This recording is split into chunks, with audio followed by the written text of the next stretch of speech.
How beautiful to be together.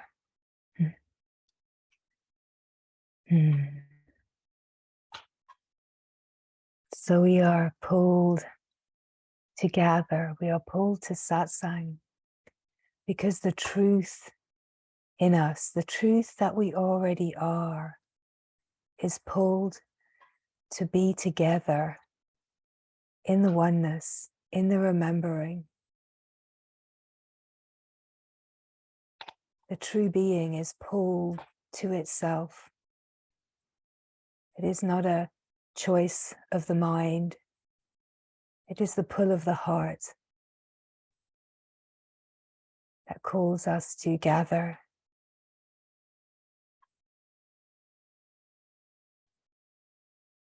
The companionship of truth is companionship with the true being that you already are.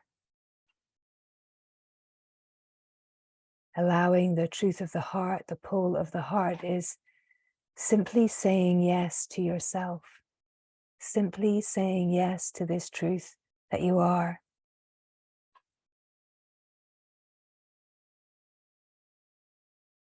Saying yes to freedom. Yes to love. Yes to divine wholeness. Yes to the beauty and wonder of true essence nature. Even if on the surface of the life, the mind says, well, I don't really know about that. I don't really know. I'm not really there yet. Because the great glory is that it does not matter what the mind says. The being that is true already knows itself. And it is just attempting to find a way to get right to the surface of life, to express itself and to shine as love right on the surface. So it doesn't matter what the mind thinks it knows or doesn't know. It doesn't matter what kind of obscurations or protections might seem to be playing. Does not matter what is happening in the life. Does not matter if the me, the character, is happy or sad, is full of joy or is utterly miserable. The being is still the simple being. It does not matter what is happening on the surface of life. And really, this is the great discovery that we are here to make. It is to discover that it does not matter what is happening in the play, because the being that you are is untouched, that the love that you are is untouched, that there is a truth that you are that is peaceful and open and happy, regardless of what could be playing on the surface of life. And the grace is that that truth that we already are is attempting to surface so that the lived experience can be in this truth, so that the lived experience can be in this freedom, so we can discover that suffering is optional. It does not mean that we don't face a sense of challenge and intensity as we meet the mind and the protections, as life meanders and offers all kinds of seeming situations and obstacles. But the glory is that we are here to discover that we do not ever need to be taken out of the being, that we can rest in this truth, in this freedom, regardless. And really, the discovery of the peace that is undisturbable is the grace, the possibility of a human life.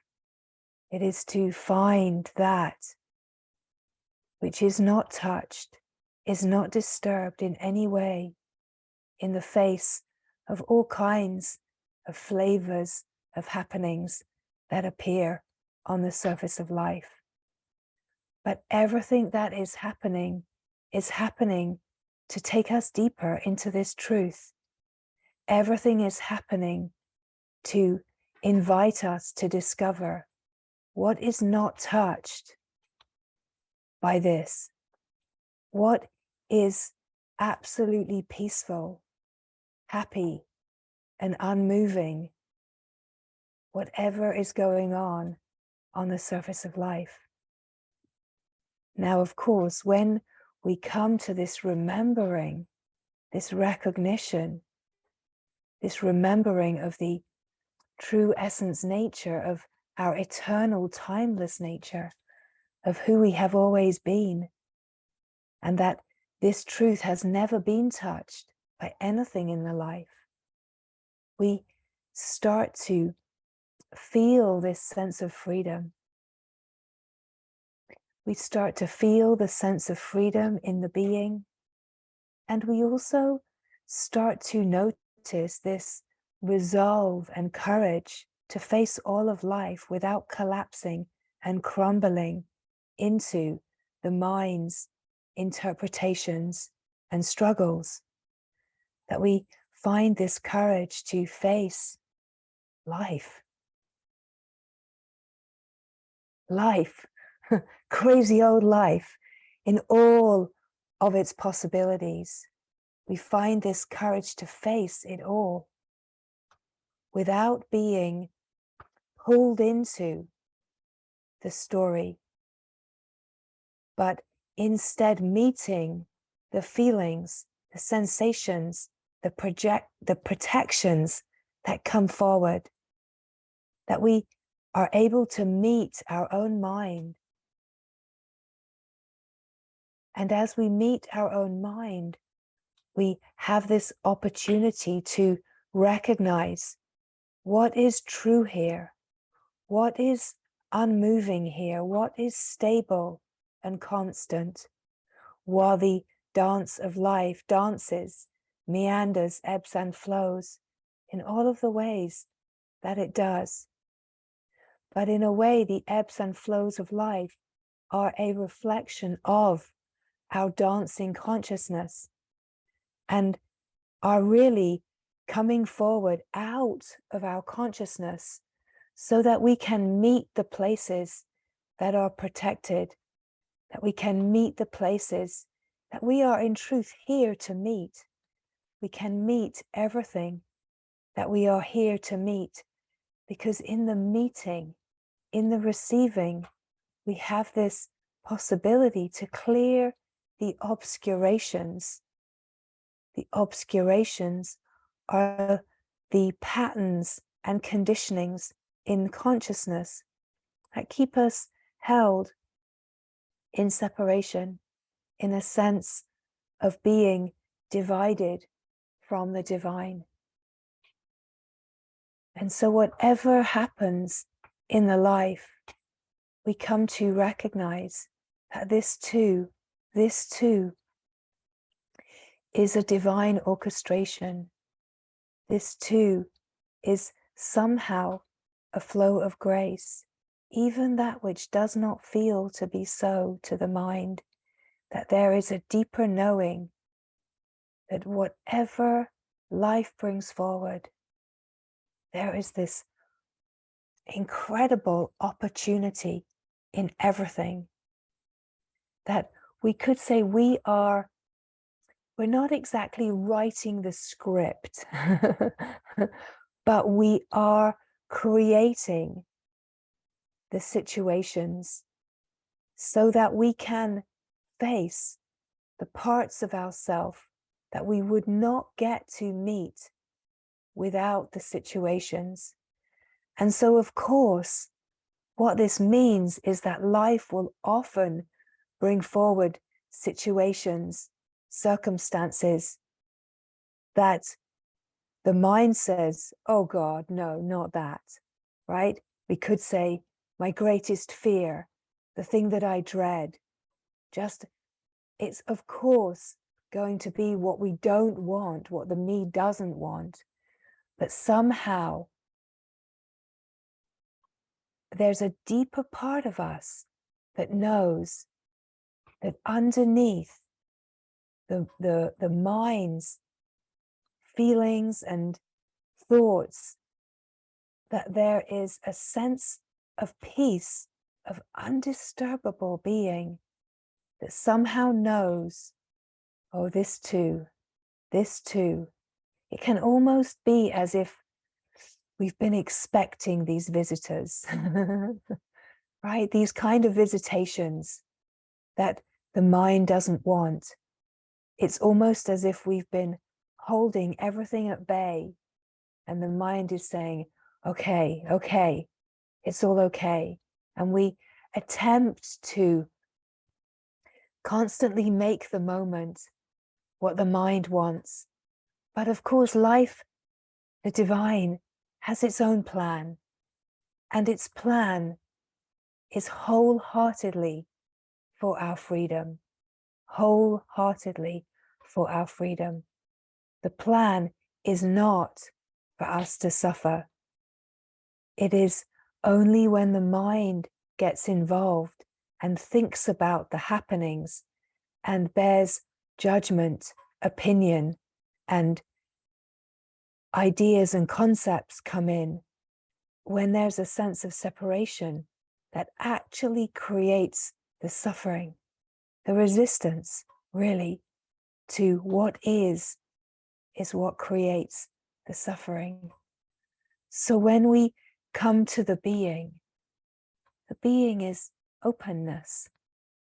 The being is this open field, empty of content and just full of itself, full of its own flowing grace that knows itself. And here there is peace. Here there is peace. Here there is simplicity. And here in this moment is the recognition that this truth can be recognized by any and every being. It is not reserved for particular ones, special ones, ones that have practiced in certain ways for the whole life. Not at all. It can actually be a great surprise that this truth can be accessed by every single being. Because every being belongs to this one being.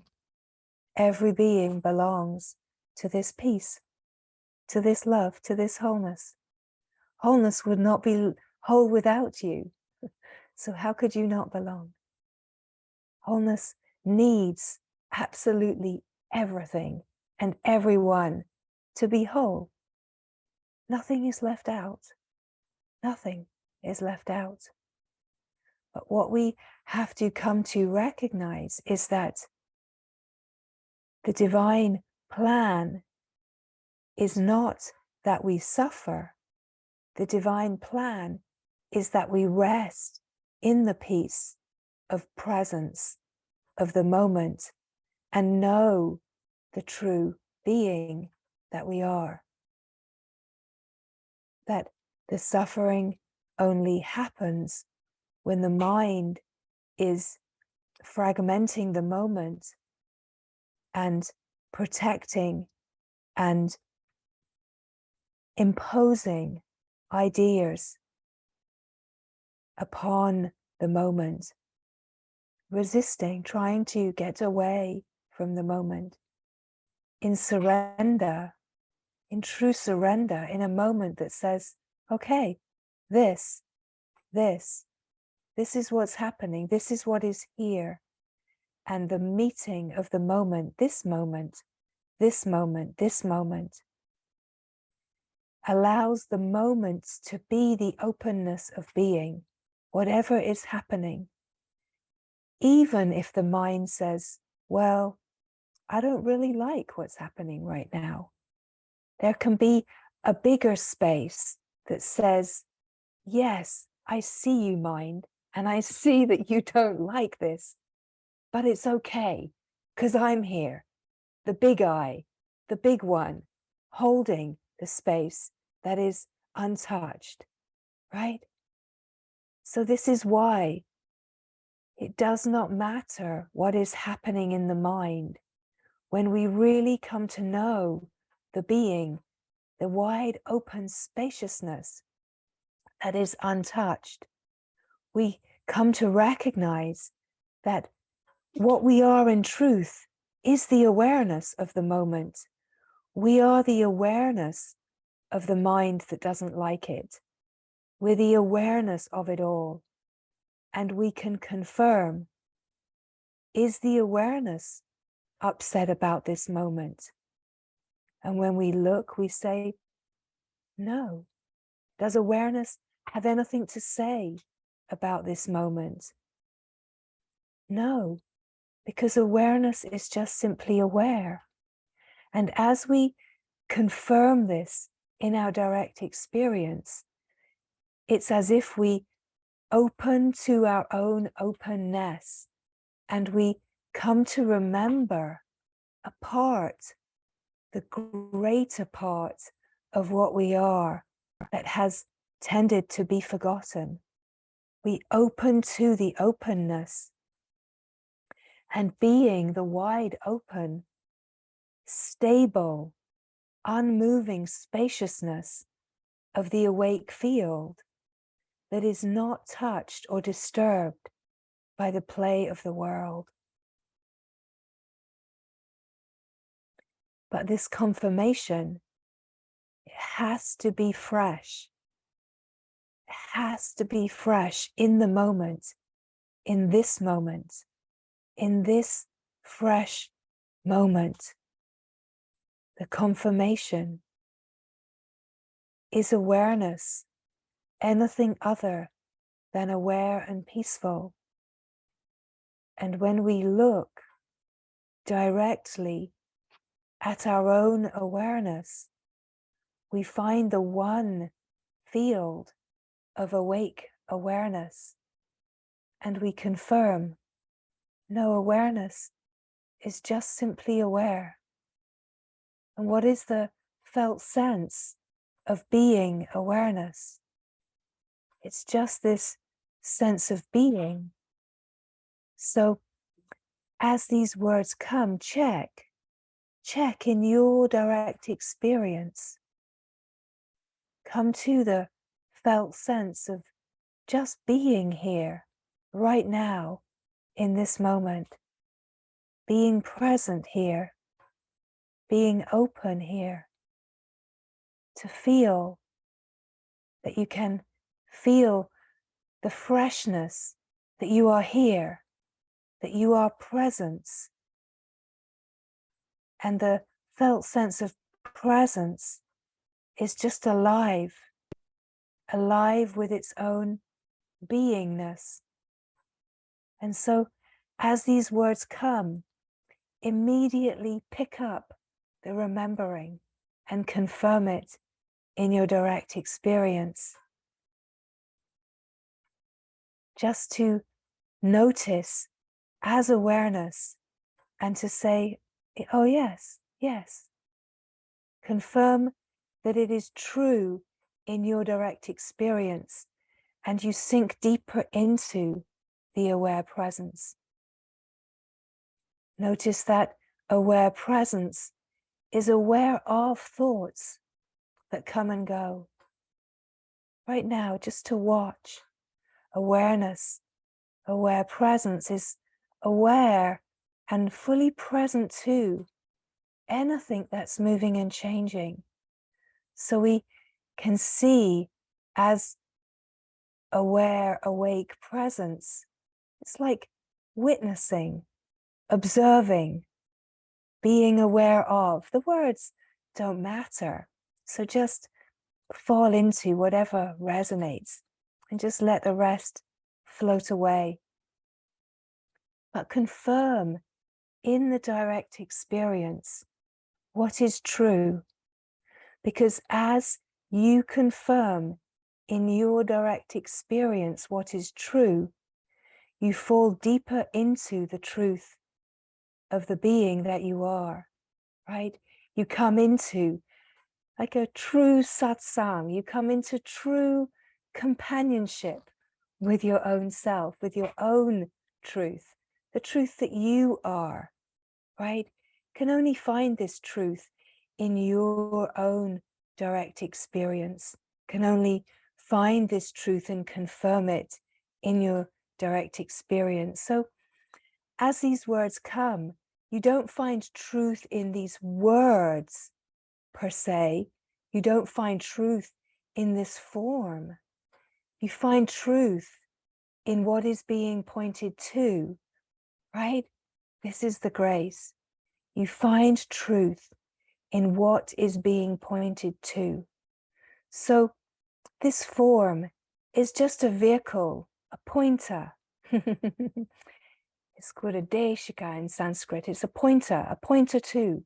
So this one just points to what's here.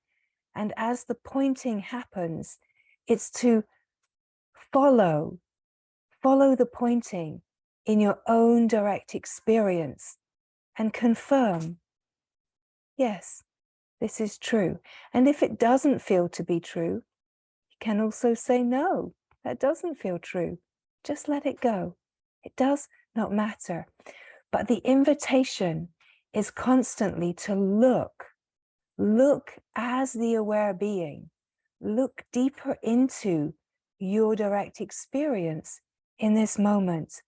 Look deeper into your own openness in order to, let's say, supersede the habit to look with the mind. Because when the mind looks, it's looking for something that it already knows. It's looking within a limited context of its gathered knowledge. What we know is that that limited knowledge has not brought us to freedom. That limited knowledge keeps us bound in protection. And so the invitation of satsang, of this moment of gathering and saying yes to the truth of your own heart, the truth of your own being, is to say yes to directly experience a deeper truth of who you are, to directly experience yourself beyond the limitations of the ideas and personality and character. It doesn't really touch or affect the personality or character. In a way, up here in Mindland, the story can still be playing. But what happens is that as you start to feel the direct experience of your true nature, that attention drops into the finer frequencies, into the direct experience of your natural being. And the focus is drawn to be more strongly with the being. And so suddenly there's not really such a noticing of the mind and the story. And there's no doing involved. That's the glory, is that all it takes is to be the being. We're not avoiding anything. We're just confirming what is true. And as we confirm what is true, we enliven truth. We confirm truth in truth directly in our own experience of our own being. So this is the great glory, is that we're not receiving anything from anyone else or looking for permission, or we're not looking for verification outside of our own direct experience. And this is the glory that brings us eventually to an autonomy of being where we really know the truth of who we are. We can feel that autonomy right here now. But what will generally happen is that the pesky old mind that has the habit of doubting will start to bring in its doubting, start to bring in protections. So it takes what plays as a process in time to really root into the remembering, even though in this moment, the wholeness, the absolute wholeness of the natural being is right here. And you can take a deep taste, a deep sip, a deep bite of remembering, right? You can really take in the remembering, but it's always has to be fresh in this moment, can never carry the experience back into the land of the mind. This has to be fresh, the landscape of openness, of the being. It's ever fresh, ever present, ever alive with its own presence. But the glory is you don't need to take it back to the land of the mind, because who wants to hang out in the land of the mind when you can hang out in the land of freedom, right? Let's be honest. When you can rest in the freedom of yourself, when you can rest in the openness and take a deep, fresh sip of infinite, eternal self, and you can let your roots that have been parched, trying to get nourishment in the land of the mind, you can let those parched roots sink deep, deep, deep into the fertile ground and deep, rich nourishment of yourself, of your natural being, of the knowing of your own presence, ever fresh. And here, of course, the aliveness of life, the true aliveness of life. Now, this aliveness of life, we want to know this because this life is life eternal. This life is vitality. This life is the life, the light that is never extinguished. We want to know this life, right? The glory of the human life is to know the life that is eternal, right? This is the grace of a human life. It's like we're given a finite time span in which to discover the escape hatch. And the escape hatch is here now, right? It's here now. It's life eternal. It's the infinite, alive presence. Now, we never, ever can understand with the mind how can we compute this with the mind? Because the mind is finite and the mind cannot take the infinite in to the mind land, the finite, the container, and still find the infinite, right? But the infinite can be aware of the finite and completely include it and recognize, oh yes, the mind is limited. The body is limited. Okay, there's limitation, and here's the unlimited. Here's the boundless. And what I am, what the I truly is in the presence of being is all of it. We have to say in truth. But the part that we've been missing is the part that we have to come into a really deep, recognized acquaintance with. We have to get really intimate in remembering the part that has been forgotten. So we know the part that is finite. But what happens is, great glory, is that as we open to the infinite, eternal being, the aware presence, we remember and become reacquainted with the boundless freedom of who we are in truth. And the perspective of seeing shifts so that we're not seeing from the narrow perspective of the mind land. We're seeing from the unbounded perspective.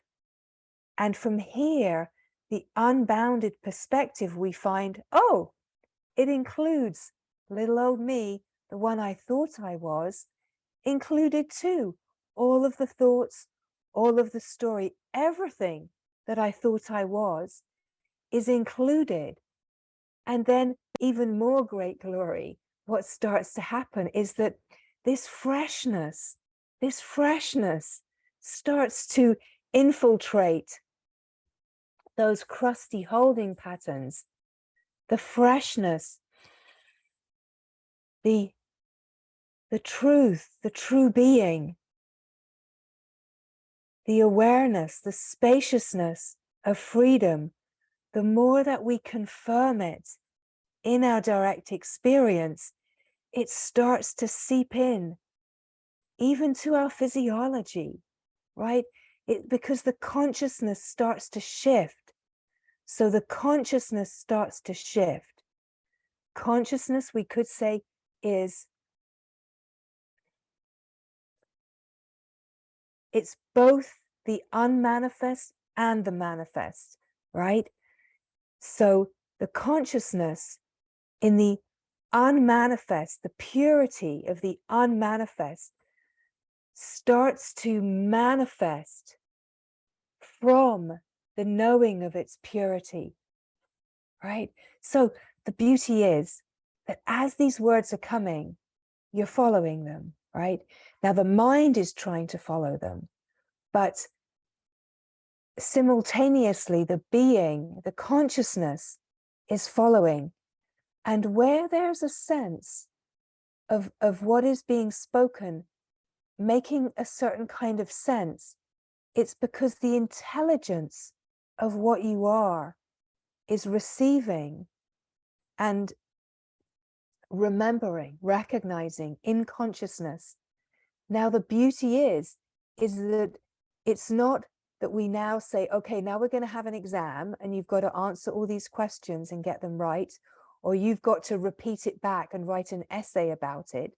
What happens in consciousness is that it's an immediate remembering. So it doesn't matter about the words.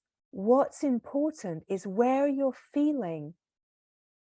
Yes, yes, right? As you're listening and receiving and you're following, or you're on the edge of your seat, waiting to find out what's coming next, what you are, as you feel the truth, you're directly experiencing yourself shifting the perspective and opening to a deeper knowing of yourself. Now, of course, none of this can be understood or make sense with the mind. It's all about the resonance. It's all about the felt sense that starts to come more alive, and where you start to follow what is being spoken. And where the mind is, if the mind is the focus, the mind will say, oh, I don't understand, I'm not getting it, I'm the only one that's not getting it, I'm left behind. It will go into stress patterns of not getting it. But if you're just open and receiving, but simultaneously following the pointings by actually just checking in your direct experience and only confirming where the resonance aligns, where there's an attunement. Where there's an attunement, you fall deeper in. You fall deeper in. And it feels like it makes more sense. You feel more alive.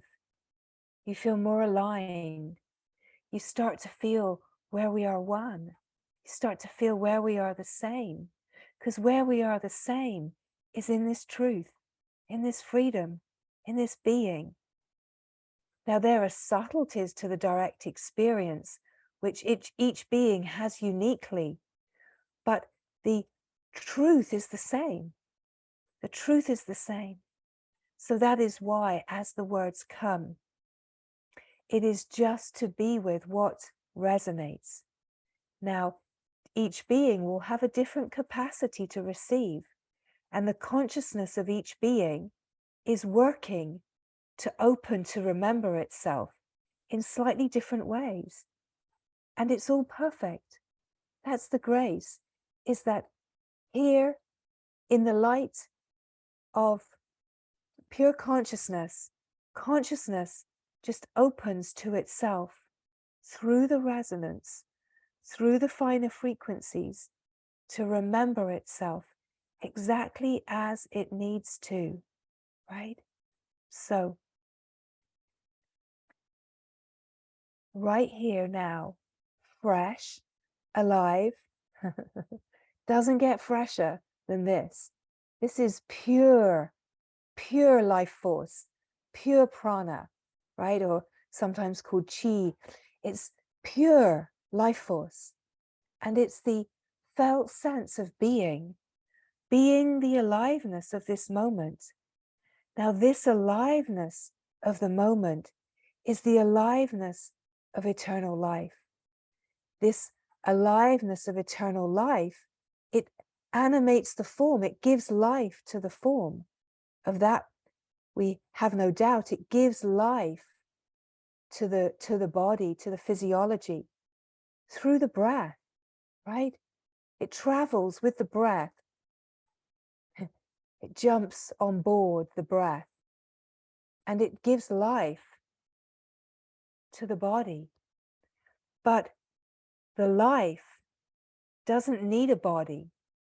The life is just alive. And when you feel the felt sense of it right now, you start to feel it now. We might feel, well, I'm feeling it in the body, because in a way the body acts as an antenna. That's for sure. The body's included. But when you start to feel the aliveness, start to notice that the felt sense isn't actually in the body. Can sometimes be a little surprised to go, oh, it's bigger than the body. It's everywhere. So when you start to feel the aliveness of life, you start to feel that, yes, it's animating the body, the physicality that we've known, but it's actually everywhere. The aliveness is vast and infinite, and the felt sense of being is of being the unbounded. So just check in your direct experience, can you feel how when you notice the aliveness, that the aliveness, it's bigger than the body. In the felt sense, the aliveness doesn't really have a location, that the aliveness is just alive. Could you even say where it is? Usually not. Usually it seems like, well, it's everywhere, or it's nowhere, or it's just here, right? So just feel into it for your direct experience. Where is the aliveness of the felt sense of being? Sometimes, to start with, it feels like it's in the body. It feels like it could be in the head, or it could be in the heart. Can sometimes even feel it in the hands. The hands suddenly start to feel like they're very alive and tingling. But wherever you feel the aliveness, start to notice that it's like your hands start to feel really big, like you've got big Mickey Mouse hands, but they get bigger and bigger. If you feel it in your head just gets bigger and bigger. If you can feel it like an aliveness, it can sometimes feel like a pressure. Some beings might say, oh, I can't contain it. And it's true, you can't, because it's not actually in you. You are in it, right? The me is in it. So you are the big space. So in this felt sense of being, in the openness, it's to feel the aliveness of presence, and that this sense of presence feels like yourself. It feels just like you've always felt. But this presence has no story. It has no name. It's just here, present. And there's a sense of freedom here, a sense of openness, and just a simple beingness, that you're just here, just as you are. Nothing needs to change. You don't need to recreate or turn into something else. You just open to feel the fullness of the moment. And in the fullness of the moment, you find your natural being. It's like remembering the natural connection to the vast openness that is freedom. It is the whole awake field of pure consciousness. Now, the mind will, of course, try to understand and try to qualify. But what we notice is that as soon as the mind tries to qualify or understand, the sense of being unbounded and spacious, the big open space, feels to contract and shrink back to feeling like just me. But the great glory is that you feel the felt sense of presence, the awareness that's aware of the body and aware of the mind. And you immediately discover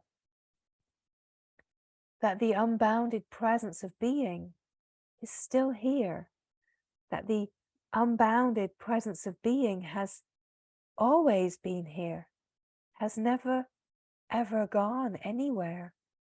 You have always been this peace. You have always been freedom. You have always been the natural being. So we don't have to or need to come to any sense of understanding with the mind. We just recognize that when we feel the being, it feels true, it feels clear, and it feels free. It feels happy and open. It feels like peace. And again, as these words come, don't disqualify your direct experience because all of the words don't apply. We tend to bring forward all of the words that apply to the whole field of recognition right now. So each being might resonate with a different word. It's just to confirm where you feel the truth in your direct experience. And really, this is coming into companionship with truth in satsang. It's coming into a remembering of truth so that you can live in the remembering of truth. You can live in this powerful communion with your true nature, in the remembering of peace, in the remembering of being, in the remembering of the naturalness that is untouched by whatever is happening on the surface. And of course, as this remembering really grounds and you can really confirm it in the innermost being, this is what I am. I am not the separate individual person. That what I am is this vast open spaciousness. It includes the person, but somehow what I am is the presence of being. I'm not limited to the person and the story, and therefore I'm not bound or held captive by my fears or stresses, that I can rest in this sanctuary of openness and then hear the possibility of recognizing that you're the openness that meets the moment. You're the stability and peace of the moment. And then no matter what happens on the surface of life, you know that you're the stability and peace, and that whatever is happening on the surface of life, that it doesn't take away the peace, the truth, the presence. It doesn't take away the flow of life, knowing itself. It does not take away anything from the true being. And then your fears and your stresses and anxieties can be met in this openness with like a kindness and a compassion. You can say, oh yes, there's the part that's scared. There's the part that's angry. There's the part that's fearful because it doesn't know. But when you can meet it as the part that is comfortable not knowing, as the part that is peaceful, whatever is happening, is not afraid, is just open, it allows there to be a meeting of everything that feels hard and stressful, just with more space. It makes the navigating of the crazy human life smoother, and a little smoother gets a little smoother, and a little smoother gets even a little smoother, until we're faced with what seem like crazy situations, but we can open and say, okay, here's the adventure that the divine is asking for me to move through. And the knowing is that you're not taken away from your divine wholeness. You're not taken away from peace. And then whatever we are faced with, we can actually truly face it. We can actually stay present, whatever is happening. And as we can stay present as presence, whatever is happening, it means that we have this graced opportunity to meet all of the places that might have closed down as we navigate some of life's more tricky unfoldings, is that we can stay really present and say, okay, this is the part that's feeling scared. This is the part that's feeling all kinds of things. But what if we, as the big open space, can stay present, hold a compassionate space for the mind, right? But what we know is true is the direct experience. So when we know that what is true is the direct experience, that is peace and openness, we also start to come to recognize that whatever the mind says isn't actually the truth. That whatever the mind says is a cycling of protection, a cycling of ideas, a cycling of limited patternings in consciousness. And as we just watch and we hold the knowing of what is true, just the peace, just the openness, we can watch and face the cycling of the mind that says, this is terrible, this is hard, I don't want this. And we can say, I hear you, and I'm here. We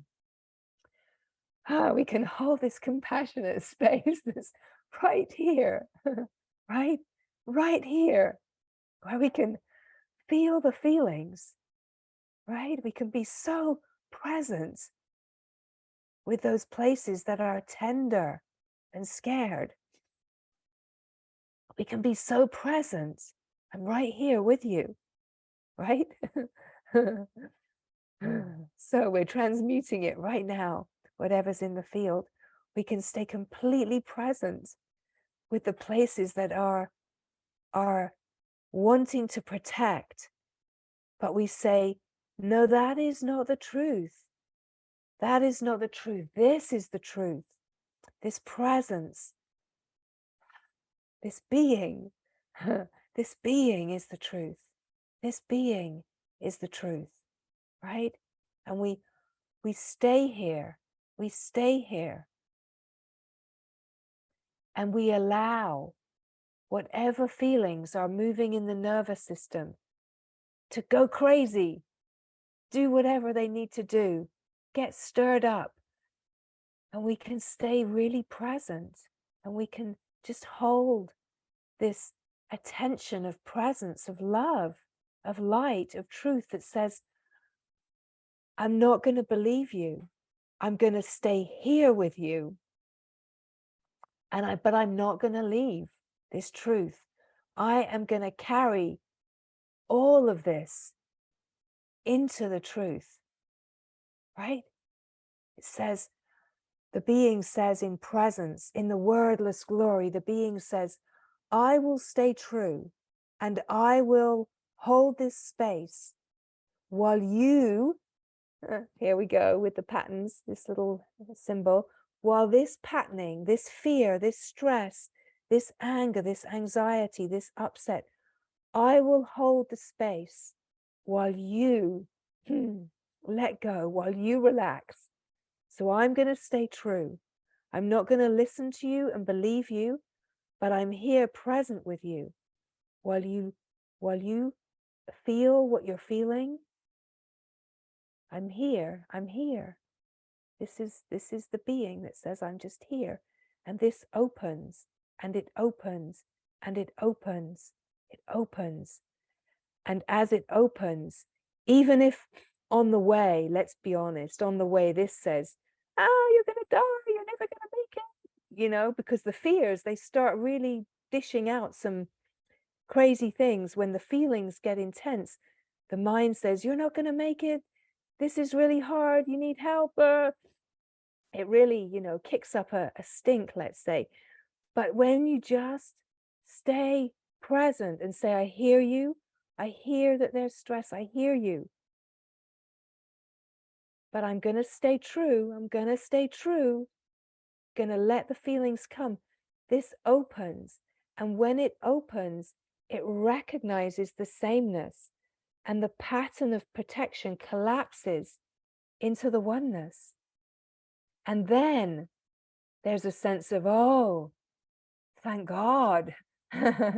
Thank the glory. Thank the goddess. Thank the Devi. Thank Ma.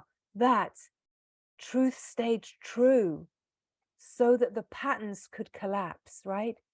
Because then that pattern of mind consciousness that's pulling out all of the dramatic stops, it collapses into love. And we realize that it's just a little child that wants to be held, and that this is the holding. This is the child. This is the holding.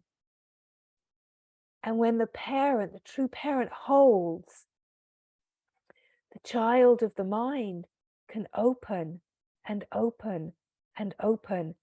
And it actually gets really what it truly longs for.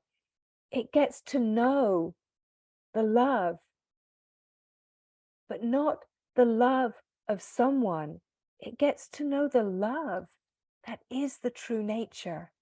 It gets to open, to bask in the felt sense directly of the freedom of being love. And this is where, in the cycle of transformation, the cycle of transmutation, that we feel an opening. We feel an opening to being the being where, wow, it's so clear.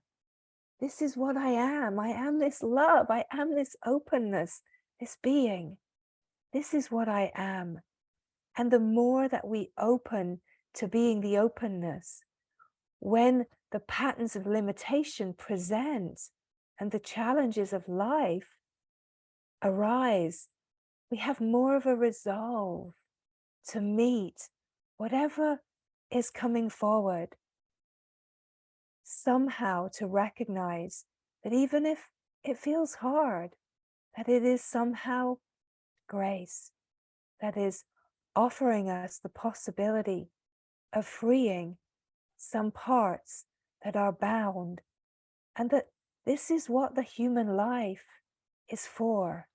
The human life is to free the places that are bound, to free the karmic obscurations, to let go of the protections, so that we can know the truth of who we are. We can know in direct experience the truth of who we are. And that this truth is here now. It's the incredible presence of being.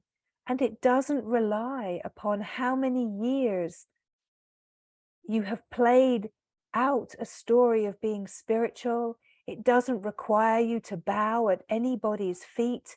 It doesn't require for you to give your life away to anything other than your own longing, right? It does require for us to give our focus, our attention to the moment, to presence. But you're giving yourself to yourself. You are the offering and the oblation. You are the offering and you are the surrender into yourself. But it's an inside process. It does not require that you move in any kind of spiritual circles with any flavors of teachings in particular. And yet you will move according to what brings a recognition of the light inside you. But everything is conspiring just for you to recognize the light inside you. And once you recognize the light inside you, it is just to surrender into the light inside you. And now this vehicle, this form, acts as a guide, as a support that helps to keep you on track, but only if you want to be on track. If you don't want to be on track, it's totally okay, right? you can move exactly according to what feels like true alignment, right? And it's actually in the confirmation in your direct experience that you truly open. But there is grace to divine companionship, because divine companionship keeps us on track. It helps us see our blind spots, sometimes by creating triggers, sometimes by not through choice, but just through the way that life plays, through stirring the mud so that we can filter and sift the holding patterns. So divine companionship is indeed grace. But divine companionship will never ask anything of you. It does not need anything, because divine companionship is whole in and of itself. It does not require anything of you. It does not even wish for your freedom, because it already knows who you are. It already sees the light shining in you. It's one light shining. Once we know this light, we truly know this light, we see this light shining as absolutely everything. But this is about unfolding into your own grace, your own divinity, your own light, your own love, your own beauty. And the guidance here is just to support and keep you on track through the offering and the sharing of frequencies, the frequencies that arise, so that you can attune and recognize the finer frequencies of your own nature. It's like a friend saying, oh, you're listening just to that radio station, Radio Mind? Have you never listened to Radio Infinite Being, Radio Divine Self? It's this here, this is the frequency to attune to. And then you attune to the frequency and you just start to recognize, wow, I had no idea I could attune to Radio Infinite Self, Radio Divine Truth, right? I thought that Radio human experience. Radio mind was the only possibility. So the infusions, they offer an attunement so you can remember and recognize, oh, here is the frequency. Here is the fine frequency of true nature, of divine wholeness. So it's all about the moment. It's all about your presence. And when you open to your presence, you realize that your presence is the presence, the being, the felt sense of being, or the I am. It's one open field, one open, awake field. Just moving to know itself, moving to experience itself and to know itself. So even when life starts to bring forward tricky situations, it's also this same consciousness moving to experience itself in this exact configuration so it can meet itself and unravel itself through this possibility. So we're just offering a map. But it's not a map that you can mark out and remember with the mind. It's a map that you can only access in the presence of here now. And it's not a map that has any sense of space and time. It's a map that is pure frequency, pure alive presence. It's all here in the now. The landscape is ever fresh. It's the aliveness of life, knowing itself, the being, knowing itself. And as the being knows itself, this aliveness, its consciousness, actually conscious of itself. The aliveness is consciousness. It's what makes consciousness conscious is the aliveness of the recognition, the knowing. And when this is directly experienced, in your direct experience, the knowing of yourself flows as life, flows as life. It flows as life, just in perpetual surrender to itself. And it also, that's the unmanifest, but it also flows as the manifest expression of life in appearance, right? So essentially, we come to the essence, and the essence is the aliveness of life. Once we know the essence, nature, we're tapped in, we're tapped back in to divine remembering. We're tapped into where we have arisen from, and we realize that what we are is not the manifest appearance, but we're the unmanifest source of all manifest life, right? And once we know this truth, we're free. We're freedom.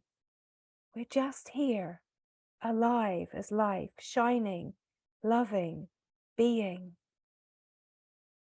And falling deeper in, falling deeper and deeper in and in and in.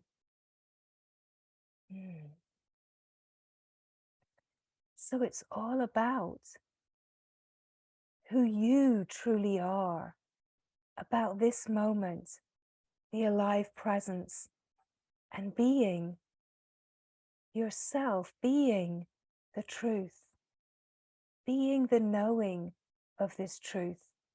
That there's never anyone that can say, oh, yes, yes, yes, I know the truth. You just shine with a knowing which is the aliveness of life.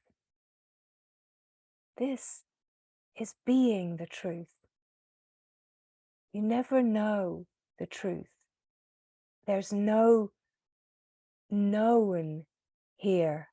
Everything is completely unknown. It's spontaneous aliveness. Anything can happen. And when you are resting in this unknown, the only knowing is the knowing of yourself. The knowing of yourself opens to be recognized as the knowing of the divine. But it's just one. It's a knowing of the oneness. And this oneness, it's one with no second, right? So the knowing of itself essentially collapses into just this, just what is, with no referencing itself. It matures. It's within its own knowing. And this is what is in process. That we remember the wholeness, the divine wholeness. We remember the immaculate purity of our own divinity. And we recognize that the most profound expression of divinity is indeed humanity. It's the most courageous and profound expression. And as our perspective shifts deeper into remembering the divine, clearer seeing dawns naturally, all by itself, inside, in the light, within.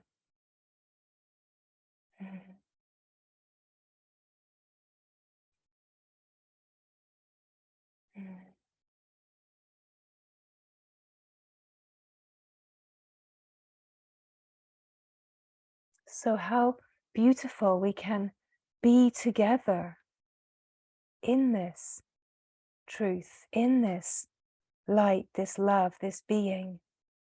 It does not matter where anyone is in the unfolding. Where we meet, we are one. Where we meet is in the oneness, in the shining light. And as we meet in the shining light, this is the true namaskaram, right? The true namaste. We recognize the light. And there's just this incredible honoring of the one light that is so luminous and shining, never leaves itself, never leaves or divides itself. It is just truly shining. And so as we gather in this incredible recognition that we are one. This is just an appearance, right? That we are one. So this whole little game that we play is the play of human life. We come together and we remember in the namaste, in the deep remembering of the being. We remember the oneness. We remember the oneness that is the heart, that is love.